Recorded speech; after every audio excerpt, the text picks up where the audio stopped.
In the dark shadows, in the white cold, fearlessly we search for knowledge new and old. We drink the strong spirits and read the ancient tomes. The order of the Abracast. We are the brave and the bold.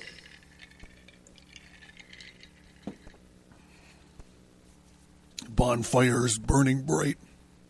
Pumpkin faces in the night. I remember Halloween. Dead cats hanging from poles. Little dead are out in droves. I remember Halloween. Brown-leafed vertigo, where skeletal life is known. I remember Halloween. This day, anything goes.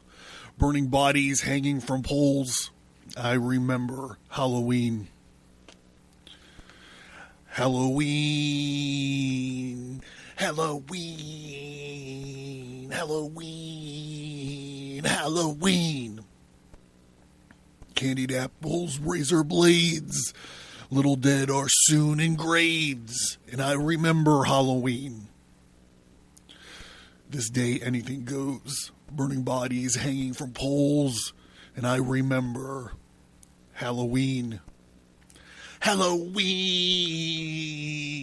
Halloween, Halloween. 1, 2, 3, and 4.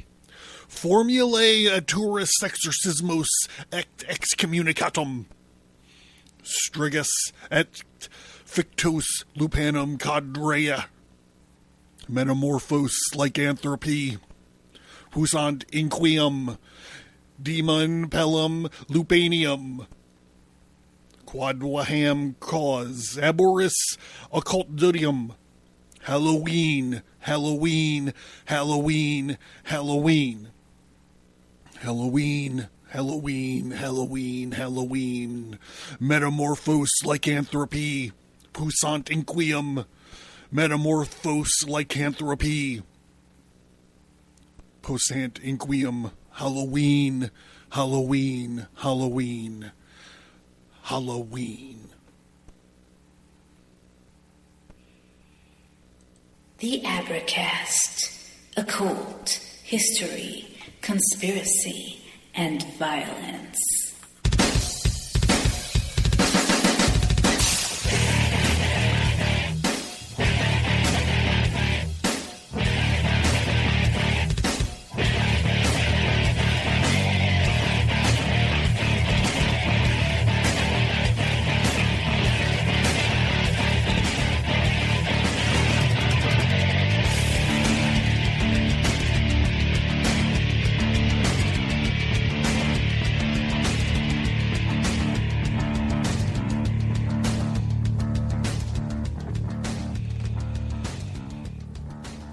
Hey everybody,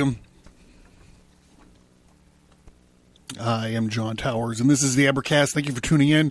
This is a bonus episode. We're going to wrap up our discussion here on the Book of Halloween by Ruth Edna Kelley, 1919. And we did it, the first part of it for the Sunday show. And we're going to do this part of it here for the Wednesday show, gearing up towards everybody's favorite holiday. And just a reminder, next month's Velocraft episode for the Subscribe Star and Patreon people, we're going to be doing some magic on the 31st. I'm going to be holed up here in the studio, and we're going to be working with the sixth book of Moses. We're doing talismanic magic. I got all the artwork and stuff done for it already. It's going to be a lot of fun.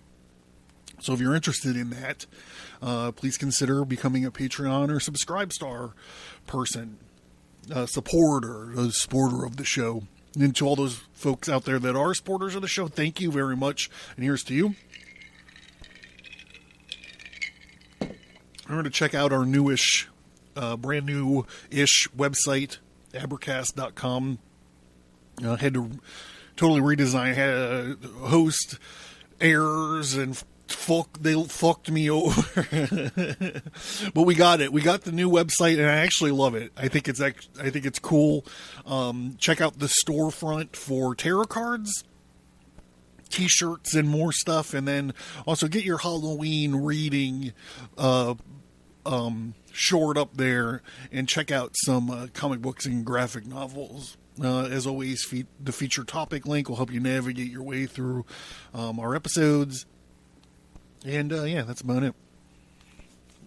I got big stuff coming for next year. I got big stuff, and I got also I'm taking some stuff away. I know I don't like to hear that, but it's a little too early for me to be talking about it. I just want to kind of get everybody kind of aware of it. And if you're a Discord user, please help me out. I have a Discord server. The permanent invite link is in the show notes. I don't exactly know what I'm going to be doing with it right now. So yeah, there's that. Just stop by, say hi, let me know you're out there. I love you guys. I love you. All right. So, we're going to be, finishing up the Book of Halloween by Ruth, Edna, Kelley, 1919. Oh, before I go any farther, I should let you know the cold open are two of my favorite childhood songs. Halloween 2 from Salwyn, or in the band, I think you call it Sam Hain. I'm not exactly sure. It's what Glenn Danzig did after the Misfits. And then Halloween is the first one. It was a total Misfits song. Heavy punk rock kid from the 80s. There you go. Those are my Halloween songs. Been listening to them all day. Carving some pumpkins. You can check out all I always Insta my pumpkins, but you can find this year's one, and it'll be close to the top there. All right, enough babbling. I'm within my time zone, so enough babbling. I can take it from here whenever I want.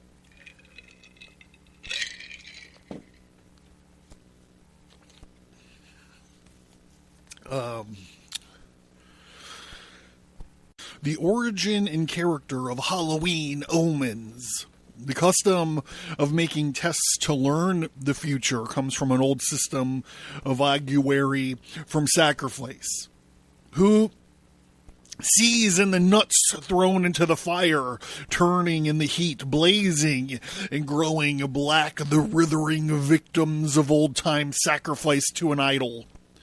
Many superstitious charms were believed to be active at any time, but all those numerous special ones worked best on November Eve. Oh, for those of you guys who are interested in the sixth book of Moses magic that we're going to be doing on the 31st, full moon, boom, Halloween, full moon, and a magic. I'm sorry, back to the book. All the tests of all the Celtic festivals have been allotted to Halloween. Cakes from May Eve fire, hemp seed, and prophetic dreams from midsummer. Games and sports from Lughnasadh have survived in varied forms. Tests are very often tried blindfolded, so the seeker may be guided by fate. Many are mystic to evoke apparitions from the past or future. Others are tried with harvest grains and fruit because skill and undivided attention is needed to carry them through successfully. Many have degenerated into mere contests of skill, losing or having lost their meaning, become rough games. Hey, rough game. Hold on.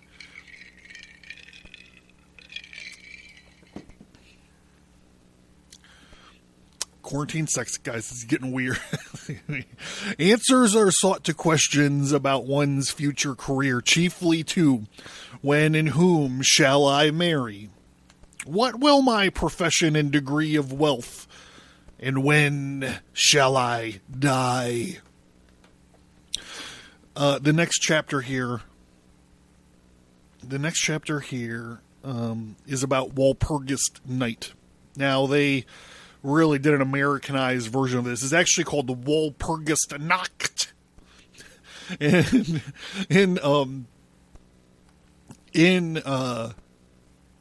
to celebrate Walpurgis Nacht tonight, I'm actually making schnitzel sandwiches. If you're interested, let me know. I'll tell you the recipe. I invented them. Schnitzels.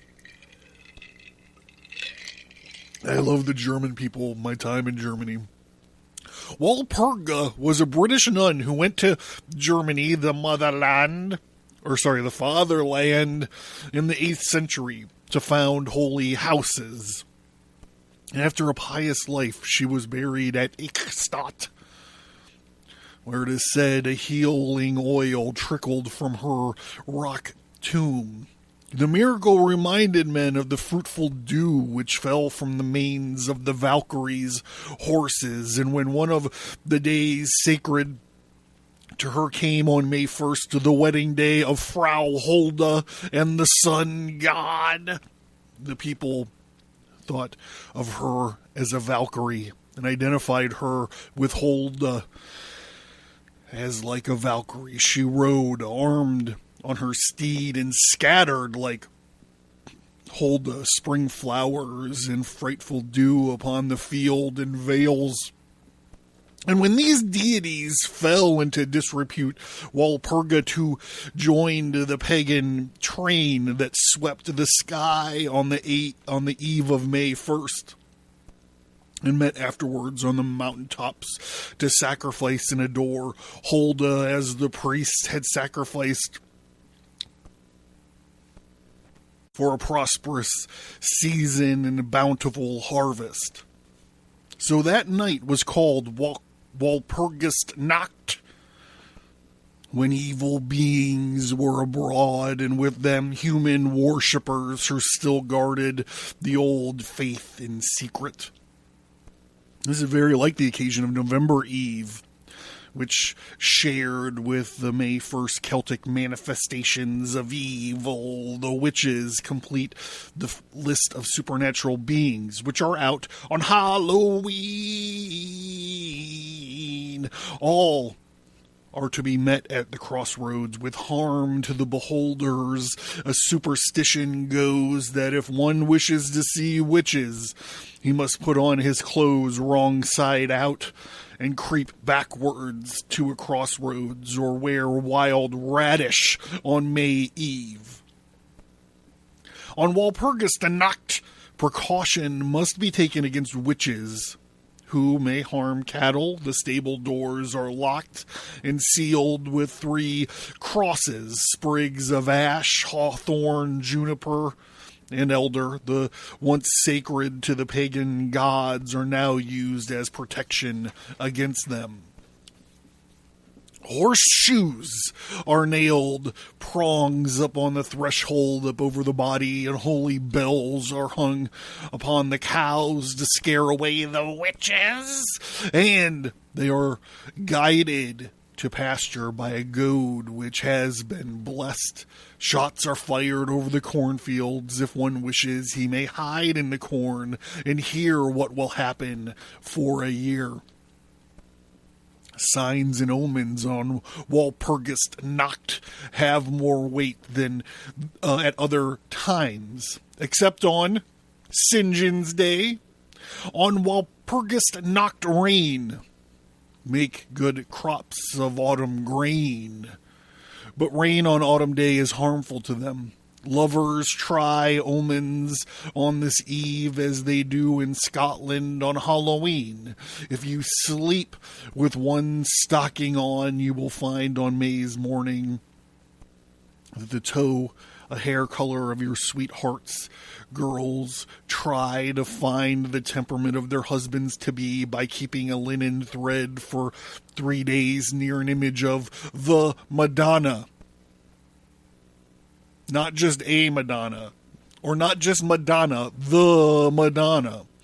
And at midnight on May Eve, pulling it apart, saying, "Thread I pull thee, Walpurga, I pray thee, that thou show to me what my husband's like to be." The judge of this disposition by the threads being strong or easily broken, soft or tightly woven. Hey. Dew on the morning of May 1st makes girls who wash in it beautiful. The fair maid who is on the 1st of May goes into the field at the break of day and washes in dew from hawthorn tree will ever after handsome be. That is from the Encyclopedia of Superstitions. A May dew on the morning presages a good butter year. And you will find the faithful initials printed in dew on a handkerchief that has been left out all night on April 13th. On May Day, girls evoke the cuckoo. Cuckoo, cuckoo on the bough, tell me truly, tell me how. Many years there will be till a husband comes to me. And then they count the calls of the cuckoo until he pauses again.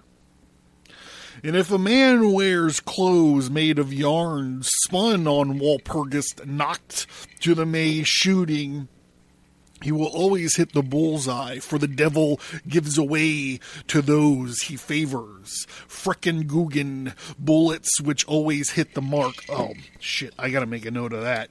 That is too good. The devil gives away favors of frickin' Guggen. Bullets which always hit the mark. Given to you by the devil? Come on! What comic book guy is not going to fucking love that shit? Of course, you got to try to make frickin' Googling sound cool, which is almost impossible. Freaking Googling? Freaking Googling. Well, I got to frickin' Google that. On Walpurgis Nacht, as on Halloween, strange things may happen to one. Zaskoki tells a story of Walpurgis Nacht dream that is more of a vision than a dream. Led to be unfaithful to his wife, a man murders the husband of a former sweetheart. To escape capture, he fires a haystack from which a whole village is kindled. And in his fright he enters an empty carriage and drives away madly. Crushing the owner under the wheels, he finds the dead man and his own brother. Is his own brother. Oh no! Faced by the person whom he believes to be the devil responsible for his misfortunes. The wretched man is ready to worship him if he will protect him. And he finds the seeming devil is in reality his holy guardian angel who sent him this dream that he might learn the depths of his wickedness lying unfathomed at his heart, waiting an opportunity to burst out. Both May Eve and St. John's Eve are times of freedom and unrestraint. People are filled with a sort of madness which makes them unaccountable for their deeds. Here.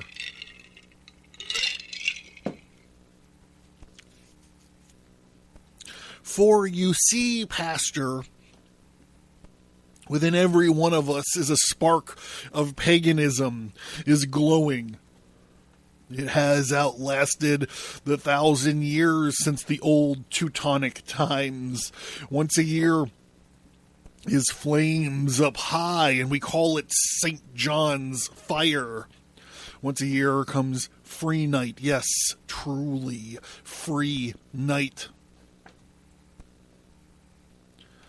And then the witches, laughing scornfully, ride to Blocksburg upon the mountaintops of their broomsticks, the same broomsticks with which at other times their witchcraft is whipped out of them.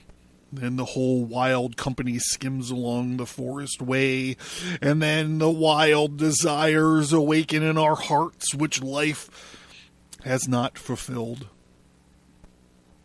Solderman, St. John's Fire, Porter Trans, or St. John's Fire. Halloween in America. In colonial days, Halloween was not celebrated much in America. Some English still kept the customs of the old world, such as apple dunking and snapping. And the girls tried the apple pairing charm to reveal their lovers' initials.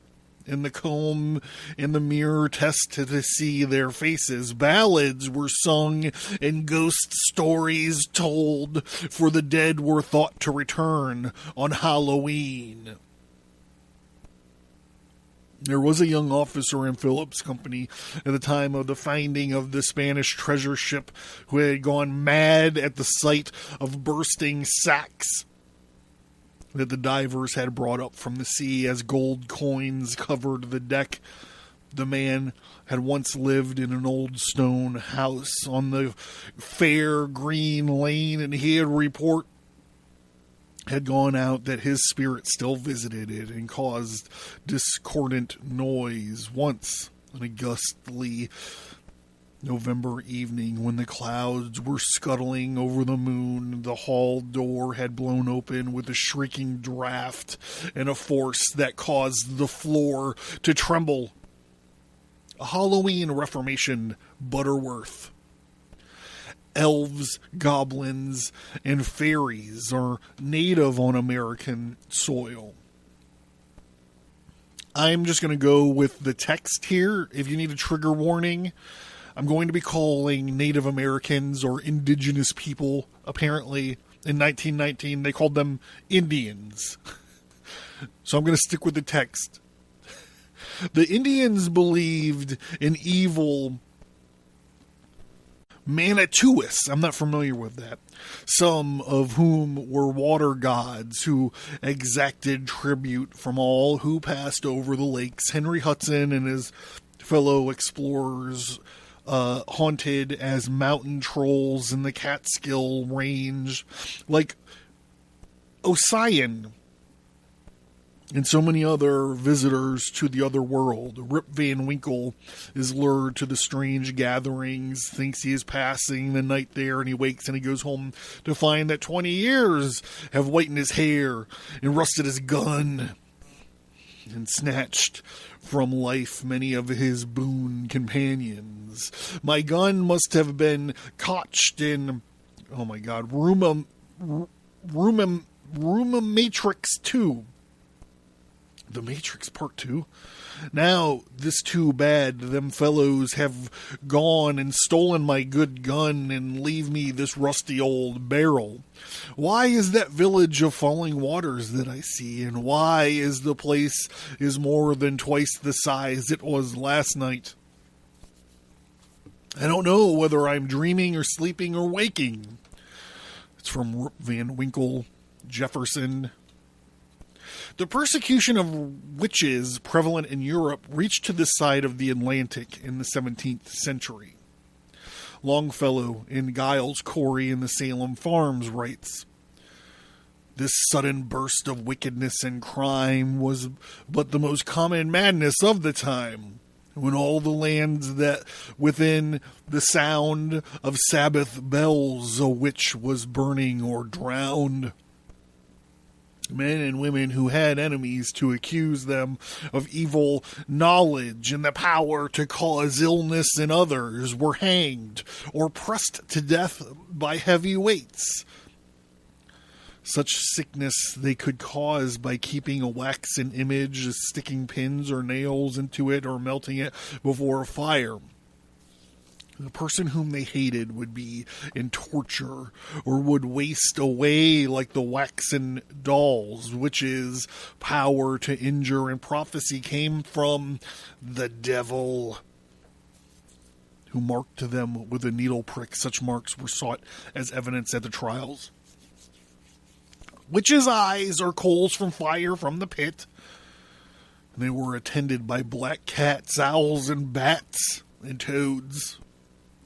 Iron, as being a product of fire, was a protection against them, as against evil spirits everywhere. It had a special power when in the shape of a horseshoe.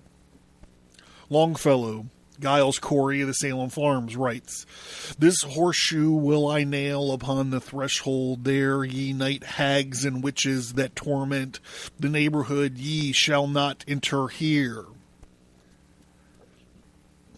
The holiday time of elves, witches, and ghosts is Halloween. It is not believed in here except by some children who people, the dark and the boogie, who will carry them away if they are naughty. Riley wrote in Little Orphan Annie, Unct they was a little boy wouldn't say his prayers, and when he went to bed at night away upstairs, his mammy heard him and hollered, and his daddy heard him bawl. And when they turned their knivers down, he wasn't there at all. And they seeked him in the rafter room and in the cubby hole and press, and seeked him up the chimney flue and everywhere, I guess. But all they ever found was his pants in a roundabout, and the goblins I get you if you don't watch out. Okay, I am going to change this one. African Americans are very superstitious, putting faith in all sorts of supernatural beings. Blame my trap, how do the wind blow, and this is this night for the witches' show. Denny's trouble going to waste when the old slut whine, and when you hear the cat a-spittin' when the moon don't shine. That is written by a guy named Riley, not by me, in a work called When the Folks Is Gone. While the original customs of Halloween are being forgotten more and more across the ocean, Americans have fostered them and are making this an occasion something like what it must have been in the best days overseas. All Halloween customs in the United States are borrowed directly or adapted from those of other countries. All superstitions, everyday ones, and those pertaining to Christmas and New Year's have a special value for Halloween.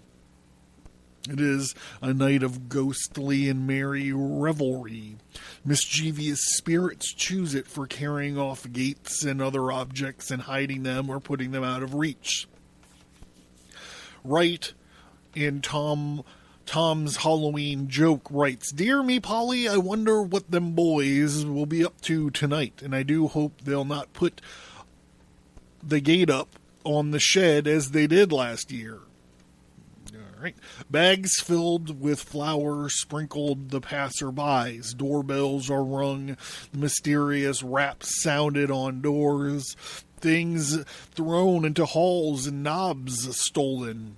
Such sport mean no more at Halloween than the tricks played on the night before the 4th of July.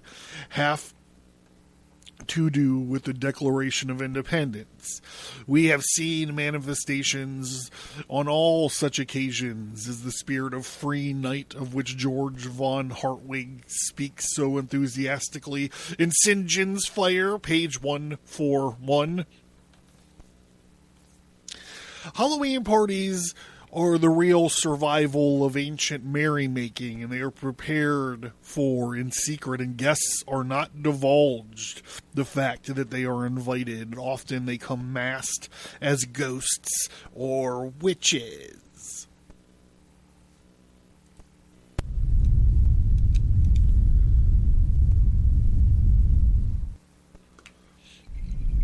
Learn more at abracast.com. Get bonus content by signing up for the mailing list. Get all that, plus many exclusive episodes by supporting the show at patreon.com or subscribestar.com.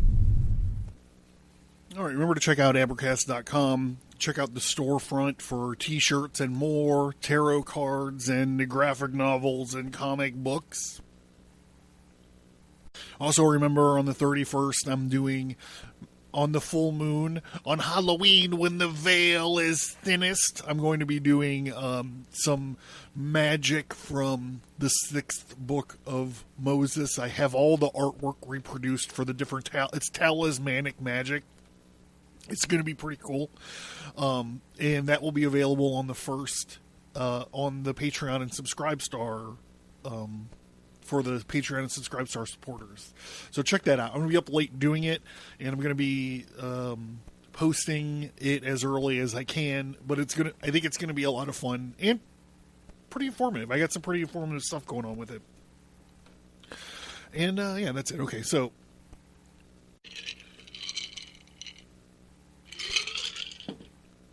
last year we did an operation from the Lesser Key of Solomon, the Summoning of Bereth. It was pretty fun. All right, here we go. Back to this. Halloween in America. The decorations make plain the two elements of the festival. For the centerpiece of the table, there may be a hollowed pumpkin. I just carved fucking pumpkins tonight. Filled with apples and nuts and other fruits of harvest. Or a pumpkin chariot, drawn by field mice. I never heard of that. Wasn't that in one of those the old-timey Disney movies? So it is clear that this is a harvest party, like Pomona's feast. We talked about that in the last episode. And the coach rides a witch representing the other elements of magic and prophecy. Jack-o'-lanterns, with which each room is lighted, are hollowed pumpkins with candles inside. The candlelight shines through holes cut like features, so the lantern becomes a bogey and is held up out the window to frighten those inside. Corn stalks from the garden stand in clumps about the room. A frieze of witches on broomsticks with cats and bats and owls surmount the fireplace, perhaps. A full moon shines over all, and a cauldron on a tripod holds fortunes tied in nutshells, and prevailing colors are yellow and black.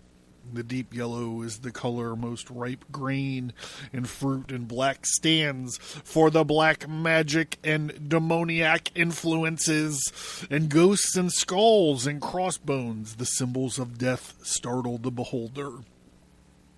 Since Halloween is a time for lovers to learn their fate, hearts and other sentimental tokens are often used to good effect, as the Scotch lads of Burns' time wore love knots.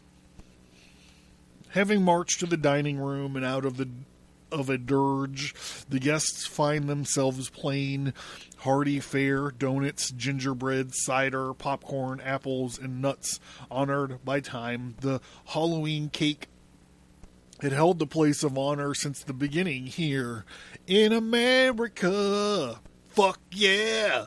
A ring, key, thimble, penny, and button baked in foretell the respective speedy marriage, a journey, spinsterhood, wealth, or bachelorhood.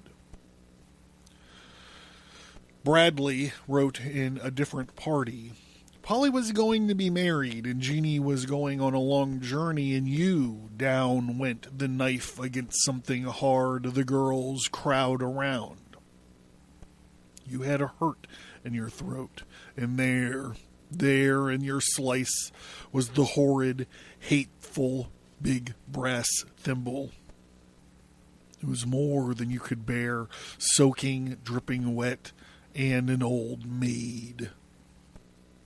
The kitchen is the best place for the rough games and the after-supper charms. I disagree, but whatever. I'm out of this time. I don't have any context. On the stems of apples, which are to be dipped, for many may be tied. Names for the boys in one tub and the girls in another. Each searcher of the fortune must draw out with his teeth an apple with a name on it, which will likely be his future mate. Variations of the Irish snap apple is a hoop hung by strings from the ceiling, around which at intervals are placed bread, apples, cakes, peppers, candies, and candles. Strings are twisted and then let go, and the hoops revolve, each many step and get a bite from whatever comes to him. Oh, this has got awful pranks written all over it. By the taste, he determines what the character of his married life will be, whether a wholesome, acid, soft, fiery, or sweet. Whoever bites the candle is twice unfortunate, for he must pay a forfeit too. The apple and a bag of flour are placed at the ends of a stick, and whoever dares to seize a mouthful of apple must risk being blinded by flour. Apples are suspended. Okay, I'm just skipping ahead. The one who first succeeds in threading a needle as he sits on a round bottle on the floor will be married. Okay, next, among the quieter tests, some of those most common are tied with apple seeds, as in England, a pair of seeds named after the two lovers stuck on a brow or eyelids. The one who stick longer is the true. The one who soon falls is the disloyal sweetheart. Seeds are used in a way to tell whether one is to be a traveler or to stay at home. Seeds are twice ominous, partaking of both apple and nut nature. Even the number of seeds found in a core has meaning. If you put them upon the palm of your hand and strike it with the other, the number remaining will tell you how many letters you receive in a fortnight. The 12 seeds and the names of 12 friends in the old rhyme may be repeated. 1, I love. 2, I love. 3, I love. I say. 4, I love with all my heart. 5, I cast away. 6, he loves. 7, she loves. 8, they both love. 9, she comes. 10, he tarries. 11, he courts. And 12, he marries. More nuts burning. Nuts are burned in an open fire. It is generally agreed that the one for whom the first that pops is named loves. If he loves me, pop and fly. If he hates me, live and die. Other superstitions connected herewith is forgotten in the excitement of any moment. When ye bury among us toad the smallest pickaninny, would huddle in the chimbley co's glow.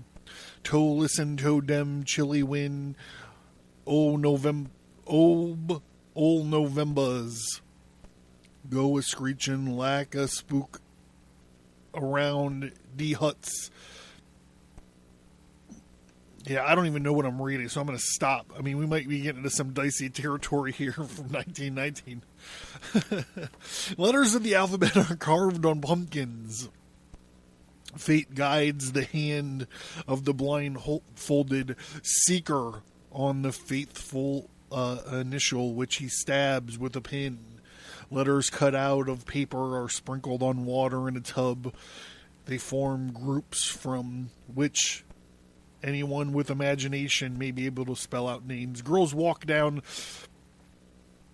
cellar backwards with the candle in one hand and a looking glass in the other, expecting to see a face in the glass. Last night was witching Halloween, dearest, an apple russet brown. I pared, and thrice above my crown whirled the long skin, and they watched it keen. I flung it far, and they laughed and cried me shame. Dearest, there lay the letter of your name. Took I the mirror then and crept down the creaking narrow stair. The milk pans caught my candle's flare. The mice walked soft and the spiders slept, and I awoke the spell and stood the magic space, dearest, and in the glass I saw your face. And then I stole out in the night alone. The frogs piped sweet and loud. The moon looked through a ragged cloud. Thrice around the house I sped me light. Dearest, and there methought charms of my charms. You met me, kissed me, and took me in your arms. There are many minor tests a girl who sits before a mirror at midnight on Halloween combing her hair and eating an apple, will see the face of her true love reflected in the glass, standing so that though a window she may see the moon in a glass she holds. She counts the number of reflections to find how many pleasant things will happen to her. In the next 12 months, Alabama has taken over the Scotch mirror test in its entirety. A girl with looking glass in her hand steps backwards from the door into the yard, saying, "Round and round, O stars so fair, ye travel and search out everywhere. I pray you, sweet stars, now show me this night who my future husband will be." And she goes to meet her fate. So Leslie backed out the door, and we shut it upon her. An instant after, we heard a great laugh. Off the piazza, she had stepped backward directly against two gentlemen coming in. Dr. Ingleside was one coming to get his supper, and the other was a friend of his, Dr. John Hootenanny, he said, introducing him by his full name. This was from We Girls by Whitney. A custom is a reminder of lightened boats sent downstream in Japan to bear away the souls of the dead, as that makes us use of nutshell boats. More nutshells, man. No, all these nuts have tiny candles fastened to them, are lighted in name and set adrift in a tub of water, and they cling to the side. Their namesakes will lead a quiet life, but if they float together, some will bear steadily towards a goal, thou the waves are rocked in a tempest. Their behavior is significant. The candle which burns longest to the one who will marry first. The Midsummer Wheel, which was rolled down the Moselle River in France. The Moselle River in France. Riviere, I guess, maybe. Meant if the flames that wreathed it were not extinguished, that the grape harvest would be abundant, survived in good fortune. Wheel, which is rolled about from one guest to another and brings a gift to each. The action of cats on Halloween betoken good or bad luck. If a cat sits quietly beside anyone, he will enjoy a peaceful, prosperous life. If one rubs against him, it brings good luck. Doubly good if one jumps in his lap. If a cat yawns near you in Halloween, be alert. Do not let opportunity slip you by. If a cat runs from you, you have a secret which will be revealed in 7 days. Different states have put interpretations on their own commonest of charms. In Massachusetts, the one who first draws an apple from the tub with his teeth will be the first married. If a girl steals a cabbage, she will see her future husband as she pulls up, or meet him as she goes home. If these fail, she must put the cabbage over the door and watch to see who it falls on. For him she is to marry. A button concealed in mashed potatoes bring misfortune to the finder. The names of 3 men are written on slips of paper and enclosed in 3 balls of meal. The one that rises first when they are thrown into the water will disclose the sought-for name. All right. I think we get the point. We get the point here. So as we're moving, so here's the message that I want to send out. The message that I want to send out is Halloween's supposed to be fun. You know, no matter what superstition or what side you buy into or what goofy things that you do or whatever, it's supposed to be fun. And we're moving into a time that's going to be severely engulfed in chaos. The next few months are going to be, I believe, a chaotic, just fucking shitstorm. So, what I hope that all of you guys do this week, and we're moving into the Halloween kind of holiday is I hope we all just cut loose, have a little bit of fun, and blow some steam off, because it's gonna get crazy, and it's gonna get crazy fucking fast. I've been kind of trying not to talk about this for the last couple episodes because I hammered it so hard before, but if you have an opportunity to get a couple extra, things of like rice or fucking, I don't know what people get.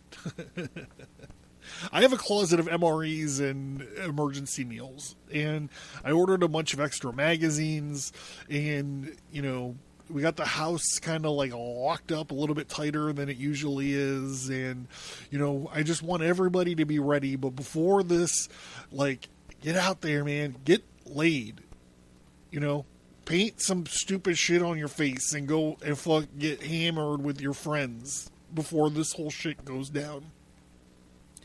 And then remember, also you have to remember that, it's a party weekend, so the cops are going to be out there and they're going to be looking for you. So do the right thing. Please do the right thing. They're looking for you, and they don't give a fuck about your Fifth Amendment rights. All that time is gone. So I just want to say that with that, like, hey, welcome to the fucking battle. But before, this is like when all the characters got together to have a party, like before the fucking Ice King, I don't know, the Snow King, in Game of Thrones. That's where we're at right now, and the long winter is fucking coming. So with that being said, I don't want to be too much of a downer, but hey, watch out for yourself driving around to your parties if you're allowed to have fucking Halloween parties. We're not here in the People's Republic of Pennsylvania. We're not allowed to have Halloween parties. They're actually giving dictates of what we're going to be able to do for Thanksgiving, if you believe that. Anyhow, get your guns out and get them ready. Oh, sorry about that. My name is John, and this has been the Abercast, and watch out for yourselves this weekend, and yeah, so God, have fun, man. Just fucking have fun. Thank you for listening to this episode. Send an email or visit us on social media to let us know what you think about this topic. And please remember to leave a 5-star rate and review. Schnitzel sandwiches.